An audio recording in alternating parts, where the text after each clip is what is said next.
नाज़रीन, घर में आग लगने की वजह से अगर कोई इंसान जल जाए तो इस सूरत में क्या करे, आज आप इस वीडियो से जानें। घर के गलत नुस्खों की वजह से इन्फेक्शन भरने का, स्कार्स वगैरह का या जान जाने का खतरा भी होता है। इसीलिए अगर इस तरह की सिचुएशन आपके साथ पेश आए तो उस सिचुएशन में क्या करें, मैं आपको बताता हूं। अगर ऐसी सिचुएशन पेश आए और कोई छोटा जख्म हो, कोई छोटी जगह जली हो या कोई छोटा बर्न हो, तो उसके लिए आपने करना यह है कि 10-15 मिनट के लिए अपने हाथ को बहते पानी के नीचे करना है। और इस चीज को हमेशा याद रखना है कि कभी भी आइस नहीं यूज करनी, क्योंकि अगर आप आइस यूज करेंगे तो उससे आपकी स्किन और खराब होगी। इसके बाद आपने अगर कोई रिंग वगैरह या कोई भी ब्रेसलेट वगैरह पहनी होगी या कोई टाइट कपड़ा पहना होगा तो उसे सूजन स्वेलिंग होने से पहले पहले उतारना है, क्योंकि इससे आपका वाउंड खराब हो सकता है।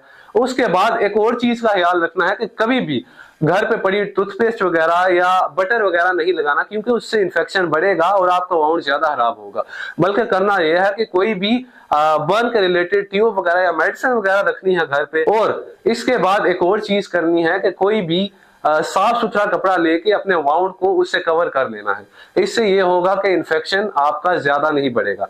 अगर हम बात करें बड़े बर्न्स की, तो बड़े बर्न्स के लिए भी आपने यही करना है कि अपने बड़े बर्न वाली जगह को 10-15 मिनट के लिए बहते पानी के नीचे करना है और आइस वगैरह नहीं यूज करनी।